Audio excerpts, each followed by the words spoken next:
Hari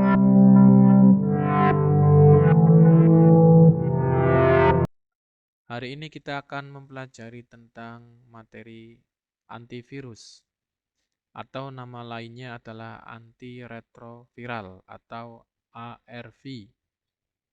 Nah, apa itu antivirus? Intinya adalah obat-obat yang punya aktivitas untuk melawan virus dengan berbagai macam mekanisme kerja. Baik, sebelum kita masuk ke obatnya, kita perkenalan sedikit tentang virus itu sendiri. Baik,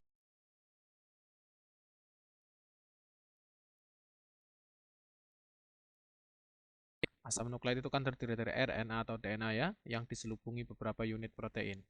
Suara saya masih jelas? Slide-nya masih jelas? Jadi tidak ada masalah. Baik. Kemudian saya lanjutkan, virus bukan merupakan suatu sel, jadi tidak punya kemampuan metabolisme. Jadi ciri makhluk hidup kan dia punya sel, dia bisa berkembang biak, bisa tumbuh, karena ada metabolisme di dalam sel. Sedangkan virus tidak, dia bukan sel, sehingga tidak punya kemampuan metabolisme. Itulah kenapa sel membutuhkan inang. Nah, virus DNA masuk sel inang, jadi untuk bisa berkembang biak dia harus menempel pada sel inang. Kemudian membentuk sel-sel yang virus-virus yang baru. Virus RNA berkembang menjadi virus baru tanpa melibatkan inti sel inang kecuali virus influenza.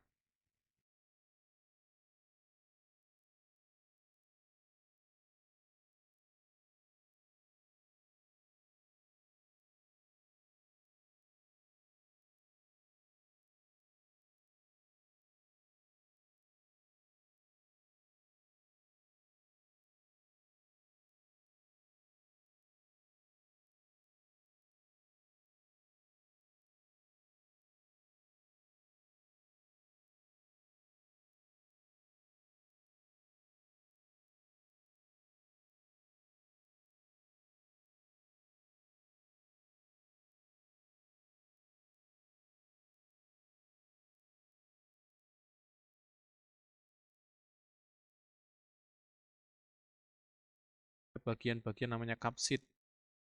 Kapsid ini adalah wadah dari DNA atau inti dari virus. Jadi istilahnya ini rumahnya lah ya, rumahnya kapsid ini. Kemudian nanti ada lehernya, ada selubung ekor, ada serabut ekor, dan ada papan dasarnya, kemudian ada jarum penusuk. Jadi mungkin kalian pernah lihat virus yang bentuknya lingkaran gitu ya. Kemudian ada duri-durinya, ada rambut-rambutnya. Jadi gambarannya ada yang seperti itu. Intinya nanti di dalamnya ada kapsid, ada DNA, dan nanti penggeraknya ada serabut ekor dan yang lainnya. Nah, kemudian ada jarum penusuk yang punya peran untuk menempel pada inangnya. Kemudian siklus hidup virus itu bagaimana? Karena kan dia tidak bisa berkembang biak sendiri ya, dia bukan sel. Virus menempel dan masuk pada sel inangnya untuk melakukan penetrasi. Jadi dia kan misalkan ada di luar ya, virus di luar, kemudian dia menempel pada inang, misalnya inangnya adalah manusia. Kemudian penetrasi, dia mulai menembus, masuk, kemudian melakukan pelepasan asam nukleat. Nah, dia kan membawa genetik ya, kalian lihat tadi strukturnya, dia membawa DNA. Kemudian dia melepaskan asam nukleat atau materi genetik. Jadi dia membuka rumahnya, kapsidnya itu, kemudian ke dalam sel inang, dimasukkan DNA-nya. Tahap awal adanya yang pertama adalah transkripsi mRNA. Jadi DNA itu dibaca atau decoding, ditranskripsi. Nah, kemudian setelah dibaca, sintesa protein dengan menekan sintesis molekul sel inang. Jadi dia di tubuh kita kan sel ya, manusia kan punya sel. Sel bisa melakukan metabolisme, kemudian mengsintesis protein. Nah, kemudian ketika virus masuk, virus itu mengintimidasi atau mengganggu produksi sel dalam tubuh kita untuk memproduksi yang mereka inginkan. Nah, ya dia menekan sintesa protein molekul ya, sel inangnya. Kemudian Sintase enzim yang diperlukan dalam replikasi virus. Kemudian dia sel tubuh kita dipaksa untuk menghasilkan enzim yang diperlukan untuk replikasi virus atau virus itu berkembang biak. Nah, kemudian virus karena sudah dipaksa ya, akhirnya dia memproduksi enzim yang diinginkan virus. Kemudian virus akan melakukan replikasi atau memperbanyak diri ya asam nukleatnya. Jadi kan DNA tadi kan bagian dari asam nukleat ya. Jadi setelah dibentuk akan menjadi asam nukleat. Kemudian tahap akhir adalah sintesis protein virus. Nah, setelah jadi terbentuklah protein virus. Jadi proteinnya, yang protein kan fungsinya macam-macam ya, bisa membentuk tubuh. Kemudian yang lain, tolong di silent dulu Mbak siapa yang baru masuk. Nah, tapi dia membawa DNA virus. Jadi tubuh memproduksi protein baru tapi mengandung virus. Nah, kemudian perakitan virus baru. Nah, setelah dirakit, maka akan dilepaskan atau penyebaran virus ke sel yang lainnya. Begitu? Sampai sini, ada yang mau ditanyakan?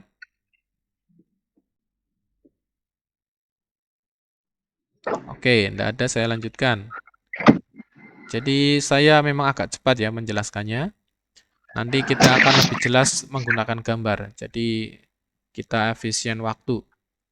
Baik, kita lihat ini gambarannya. Tahap pertama dari perkembangbiakan virus adalah menempelnya virus pada sel inang. Sebentar ya. Mbak Risma, tolong saya silent. Risma Putri.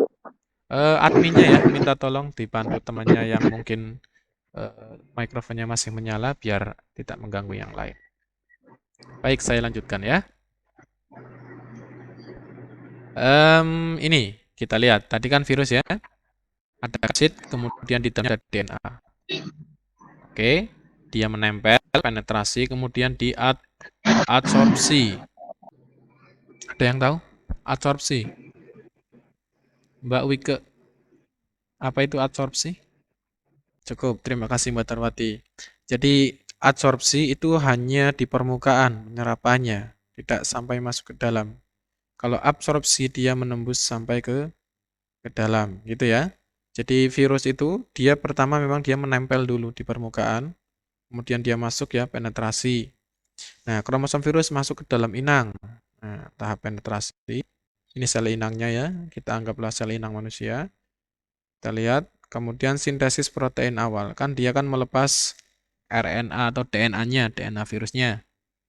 Rumahnya atau mobilnya ini ya, kita kapsid ini mobil lah, mobilnya dia ditinggal, kemudian orangnya masuk ke tahap sintesis awal. Nah, tahap sintesis awal, tadi ya mengganggu sintesis protein sel, kemudian terjadi proses replikasi. Nah, dia memaksa untuk sel tubuh kita memproduksi DNA yang dia inginkan menjadi lebih banyak. Nah, pertambahan jumlah kromosom virus. Ya, jadi DNA tadi ya. Kemudian sintesis protein akhir atau perakitan. Kita lihat DNA-nya kan tadi kan sudah masuk. Sehingga untuk bisa jadi virus seperti inilah kan perlu dirakit. Jadi perlu merakit kendaraannya lagi. Nah, kemudian di sini setelah protein sintesis akhir dia akan dirakit lagi virusnya dengan kendaraannya. Virus baru keluar dari sel inang dengan cara memecah dinding sel inang. Nah, jadi pabriknya sudah selesai produksi, nanti dia dipecah pabriknya, terjadi lisis, keluar virusnya. Nah, dia akan mencari sel inang-inang baru. Itu kurang lebih dari proses perkembangbiakan virus. Gampang ya? Artinya seperti tadi yang saya jelaskan. Kalau kalian menyimak pasti bisa. Oke, saya lanjutkan. Kemudian ada penanganan virus. Ada beberapa cara yang sudah diteliti atau sudah dilakukan ya.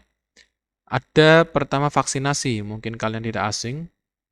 Jadi vaksin yang berasal dari virus yang dilemahkan. Vaksin ini bisa contohnya rubella ya dan campak. Kemudian ada vaksin yang berasal dari virus yang diinaktifkan. Jadi sengaja diinaktifkan. Contohnya adalah influenza. Kemudian dengan cara kemoterapi. Kemoterapi mungkin kalian pernah dengar untuk terapi atau pengobatan kanker. Tapi ini bisa dilakukan untuk penanganan virus. Kemudian merangsang mekanisme resistensi dari inang sehingga dapat memperpendek durasi penyakit. Nah, kemudian jadi dengan meningkatkan mekanisme resistensi, stimulasi antibodi tubuh inang. Jadi tubuhnya diperkuat sehingga virus akan kalah ya, tidak bisa berkembang biak. Kemudian obat-obat antivirus yang berdasarkan mekanisme kerjanya.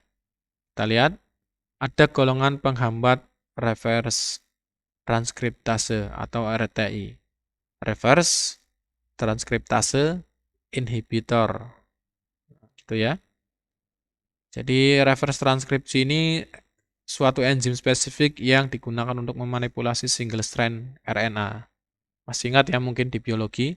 Jadi kan ada double strand, ada single strand. Jadi kalau ada yang double helix itu kan ya, ada bagian yang double helix itu. Nah, ada yang single strand, ada yang double strand DNA virus. Kemudian DNA virus bergabung dengan DNA inang dalam nukleus untuk membuat virus baru. Nah, jadi dia punya kerja menghambat di situ. Kemudian ada dua golongan RTI, yaitu nukleosid dan non-nukleosid. Untuk yang RTI atau atau nukleosid dulu ya. Nukleosid reverse transkriptase inhibitor.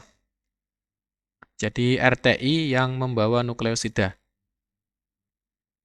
Jadi nukleosida ini merupakan basa purin atau pirimidin yang terikat pada monosakarida. Umumnya unsur utama penyusun DNA tRNA. Contohnya adalah asiklovir. Jadi obat asiklovir ini merupakan golongan NRTI atau nukleosid reverse transkriptase inhibitor. Nah, itu ya, dia membawa nukleosid. Asiklovir ini mengandung purin dan perimidin atau analognya ya, setara atau hampir sama, sehingga dapat mengganggu sintesis protein virus. Akibatnya virus baru yang terbentuk tidak sebagaimana mestinya, menyebabkan replikasi virus terhambat dan infeksi berkurang. Itu ya. Jadi kan di tahap awal tadi kan ada namanya sintesis protein awal ya. Nah, asiklovir bekerja di sana. Jadi pabriknya itu diganggu. Sehingga pabriknya produksinya jelek atau terhambat ya, sehingga virusnya akan berkurang. Contoh lain adalah lamivudin, stafudin, sidofudin. Nah, ini sama golongan NRTI. Kemudian ada golongan NNRTI atau non-nukleosid. Ini bekerja dengan berikatan dengan enzim reverse transkriptase, kemudian mendenaturasi enzim, sehingga memblok sintesis DNA virus dari RNA virus. Jadi setelah dia menghambat di enzimnya ya, kemudian mendenaturasi enzim. Jadi enzim itu kan protein ya. Jadi protein kalau terdenaturasi artinya rusak ya, proteinnya dirusak. Nah, padahal virus tadi kan butuh namanya enzim juga, butuh protein juga, butuh enzim juga. Nah, kalau NRTI ini bekerja di penghambatan enzimnya atau merusak enzim yang dibutuhkan virusnya. Contohnya, nevirapin, efaviren, dan delavirdin. Kemudian golongan lain ada protease inhibitor atau PI. PI ini merupakan senyawa peptida yang secara kompetitif menghambat kerja dari aspartil protease. Namanya saja protease inhibitor ya, jadi dia menghambat protease, enzim protease. Enzim protease ini adalah enzim esensial untuk sintesis protein virus yang akan digunakan dalam pembentukan virus. Nah, jadi bahan bakunya, jadi virus itu butuh bahan baku. Nah, namanya enzim protease ini. Nah, karena bahan bakunya dipersulit atau dihilangkan sehingga virus akan kesulitan mengsintesis protein, sehingga virus akan mati. Pada pengobatan HIV, antivirus golongan ini dikombinasi dengan NRTI atau NNRTI. Dan hasilnya sinergis. Sinergis artinya, masih ingat?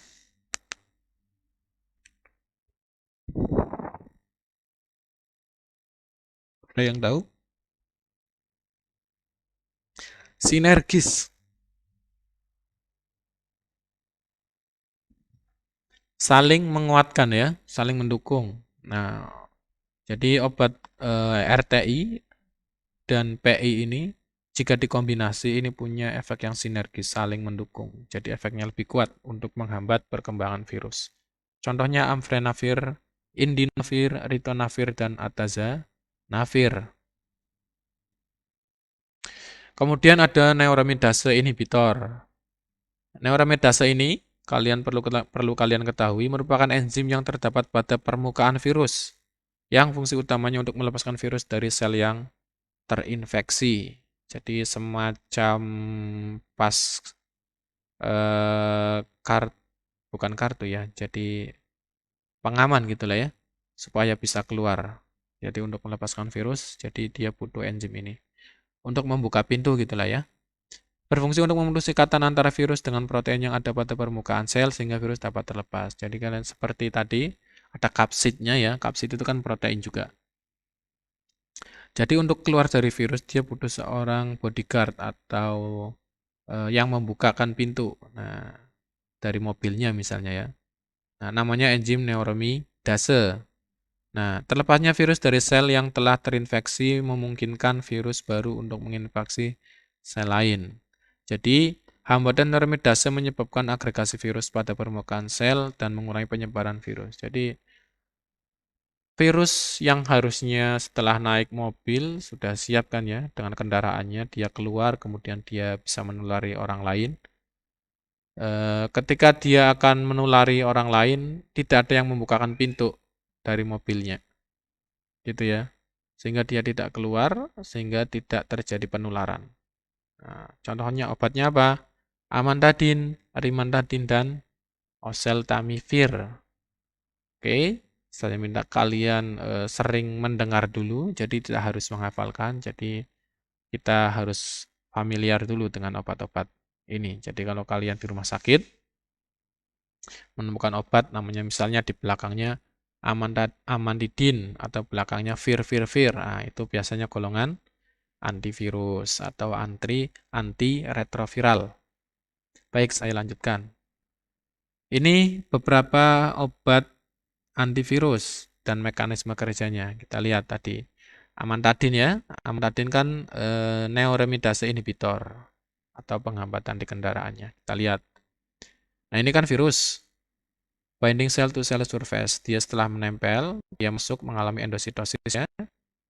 Nah, endosom, kemudian dia berkembang biak, namanya hemagglutinin fusion. Nah, dia membuka ya, uncoating, membuka kendaraannya. Kemudian dia akan melakukan replikasi ya, memperbanyak diri. Nah, itu secara normal. Tetapi ada obat-obat yang menghambat, yang membukakan pintu ini, atau hemagglutinin ini ya, kendaraan virusnya. Ini kan di dalamnya virus ini ya. Namanya amantadin tadi dan rimantadin. Nah, sehingga proses ini tidak akan terjadi kalau di sini tidak dibuka. Nah, kalau normalnya kan dia akan mereplikasi, membentuk protein baru, kemudian dia akan keluar. Ada juga yang di sini. Nah, virus ketika akan keluar kan dia perlu ada yang membukakan pintu. Nah, ada namanya zanamivir dan oseltamivir. Dia menghambat keluarnya virus keluar. Sini, bukan pintu keluarnya. Kalau di sini pintu produksinya. Nah, gitu ya. Itu mekanisme kerjanya. Jadi kalau kalian menjelaskan memang lebih mudah pakai gambar. Kemudian ada interferon. Ini merupakan sitokin yang potensial sebagai antivirus. Jadi antivirus, imunomodulator, dan antiproliferatif. Jadi interferon ini baik, sudah ada di dalam tubuh sebenarnya, yang punya peran penangkal virus, meningkatkan daya tahan tubuh, dan anti proliferatif atau pemicu kanker. Jadi dia punya peran itu. Interferon merupakan glikoprotein yang disintesa oleh mamalia bila terpapar oleh virus. Di manusia kan termasuk mamalia ya? Mamalia atau bukan? Atau reptil? Atau amfibi? Mamalia ya? Oke. Jadi dia akan aktif ketika ada virus yang masuk. Nah, itu kekuasaan Tuhan ya yang menciptakan. Jadi kita punya banyak kemampuan yang luar biasa sebenarnya. Ada 3 golongan utama interferon yang dihasilkan mamalia yang punya peran aktivitas antivirus. Ada interferon alfa atau alfa interferon, beta interferon, dan gamma interferon. Alfa dan beta diproduksi oleh semua sel, jadi semua sel dari dalam tubuh kita bisa memproduksi ini. Kemudian interferon alfa oleh leukosit dan interferon beta oleh fibroblast di dalam darah ya pembentukannya. Kemudian ada yang gamma, ini dihasilkan oleh limfosit T, jadi dia khusus pabriknya adalah limfosit T. Obat anti-influenza ada amantadin dan riantadin tadi. Ya, contoh mekanisme kerjanya. Jadi dia juga menghambat pembentukan protein juga atau sintesis protein. Untuk pencegahan dan penanganan infeksi influenza tipe A. Jadi misalkan ada orang ya, influenza tidak sembuh-sembuh, menahun, kemudian ada infeksi di sana, sehingga perlu penanganan influenza terlebih dahulu untuk mengobati infeksinya, maka digunakan obat ini. Oke. Kemudian neuramidase ini merupakan enzim permukaan virus yang berperan dalam pelepasan virus dari permukaan sel yang terinfeksi. Nah, itu tadi penjelasannya, amantadin. Obat anti HIV. Jadi HIV sendiri, kalian tahu ya. Penyebabnya apa HIV? HIV itu? Virus apa?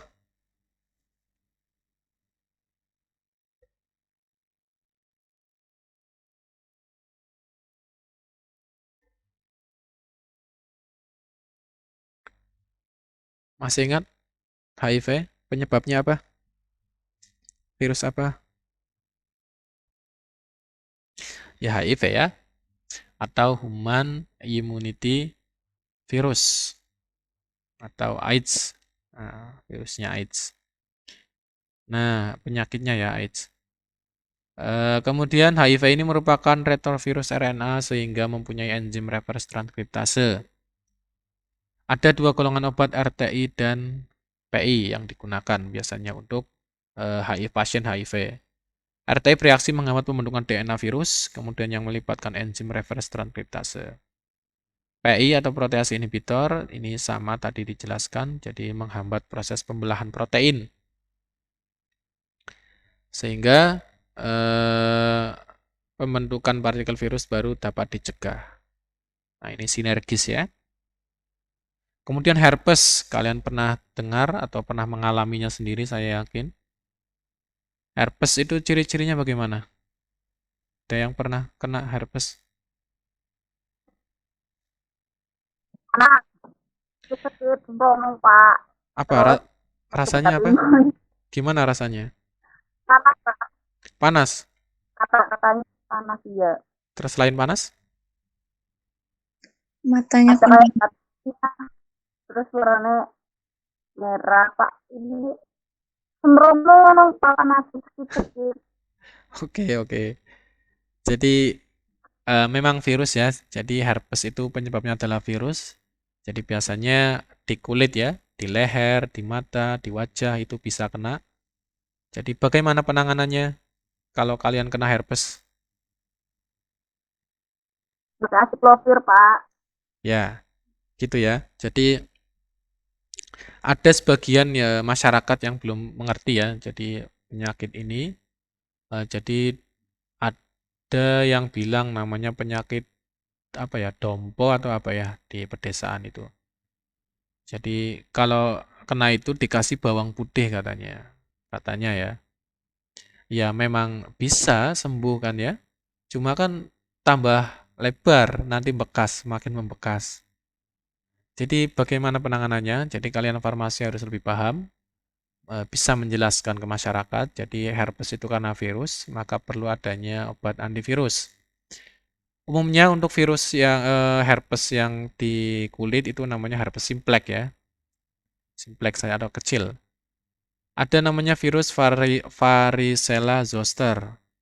Varicella zoster ini menimbulkan penyakit yang dinamakan chickenpox atau cacar air. Ada yang belum pernah kena cacar? Jadi herpes atau varicella zoster atau chickenpox atau cacar air itu penyebabnya virus dan itu bisa menular. Ingat ya. Jadi kalau kalian yang belum pernah terkena cacar air, kemungkinan tubuh kalian belum membentuk antibodi atau pertahanan. Jadi beresiko terkena cacar air. Jadi kalian harus hati-hati ketika ada teman yang terkena cacar air. Gitu ya. Dan yang terkena cacar juga jangan cukup hati-hati juga ya. Kalau bisa jangan menularkan ke yang lain. Makanya biasanya dokter akan menyarankan istirahat di rumah gitu ya. Biasanya akan memberi obat imunomodulator gitu ya, dokter. Kemudian penurun panas biasanya karena biasanya orang cacar itu panas rasanya. Nah, kemudian mengurangi kontak dengan orang lain karena bisa menular. Oke, contoh antivirus yang digunakan adalah acyclovir. Jadi kalian bisa menggunakan acyclovir untuk herpes simplex. Ini mekanisme kerjanya ya. Jadi virus dari luar masuk atau menempel dulu ya, adsorpsi dulu. Kemudian menembus, uncoating tadi, membuka pintu mobilnya. Dia masuk, berkembang biak, bukan berkembang biak ya, menggandakan diri. Nah, di sini acyclovir bekerja, jadi menghambat di tahap pembentukannya atau pabriknya. Pabriknya diintimidasi atau diganggu sehingga tidak terbentuk protein baru. Akhirnya jumlah virusnya akan berkurang atau berhenti. Itu mekanisme kerja acyclovir. Hepatitis bagaimana? Hepatitis juga penyebabnya adalah virus.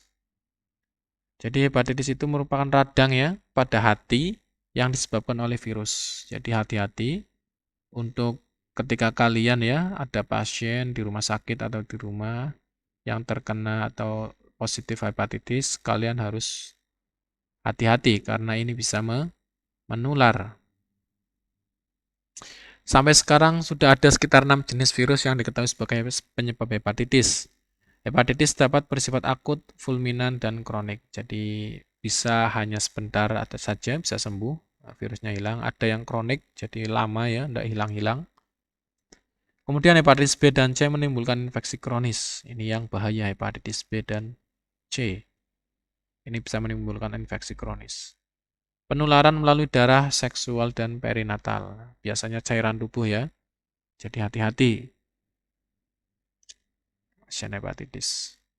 Pengobatannya tidak hanya melibatkan antivirus saja, tapi ada pengobatan suportif. Bisa menggunakan imunomodulator gitu ya, yang meningkatkan sistem imun. Kemudian tambahan terapi antivirus, jadi kombinasi tadi. Terapi simptomatik, penyebabnya ya, atau penyakit penyertanya. Misalnya pusing, maka perlu pereda nyeri, atau misalkan mual, perlu antiemetik misalnya. Nah, kemudian terapi menggunakan antivirus yang spesifik. Jadi untuk hepatitis ada alpha interferon 2B, ada lamivudin, ribavirin, adenovir, dan dipivoxil. Ini beberapa contoh antivirus untuk hepatitis. Antivirus lainnya ada apa ya? Sama sih tadi sih. Sama saja. Kayak acyclovir ya. Selesai. Bagaimana? Ada pertanyaan sampai di sini?